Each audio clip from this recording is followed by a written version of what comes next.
এটা সম্মানের জায়গায় রেখে তারপরে ইনশাল্লাহ হারাই যেতে চাই। আল্লাহ হাফেজ সবাইকে, আবারও দেখা হবে। আমি আড়ালে ছিলাম, খুব ভালো ছিলাম, খুব শান্তিতে ছিলাম, গেমের ভিডিও বানাইতেছিলাম না। এটা সময় ছিল ভিউজের জন্য যা খুশি তাই করতেছিলাম, এটা ক্রেজ পাইতেছিলাম, ফেম পাইতেছিলাম, সাবস্ক্রাইবার্স পাইতেছিলাম, টাকা ইনকাম হচ্ছিল। তোমরা একটা বিষয় কি জানো, হয়তোবা এগুলো আমি আর করব না। মানে কিছু পরিবর্তন, কিছু চেঞ্জ, কিছু জিনিস আছে, এগুলো না বলাই থাক। পরিকল্পনা আমি কাউকে বলবো না, শুধু আল্লাহ জানে আর আমি জানি। তো আগে অনেক কিছুতে ভয় পেতাম, আর এখন জাস্ট একটা কথা বলি যে আগে ভয় পেতাম বা কাউকে থামাইতে হলে চিল্লা পাল্লা অনেক কিছু করতাম।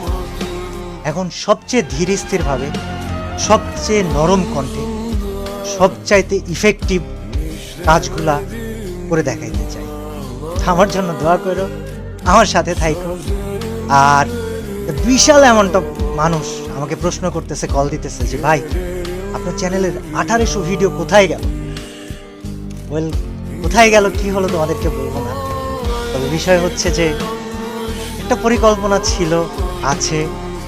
আমার জন্য দোয়া করো যেন আমি পরিকল্পনাটা বাস্তবায়ন করতে পারি, এবং তোমরা আমাকে মনে রেখো আজীবন। আমি তোমাদেরকে আসলে অনেক ভালোবাসি।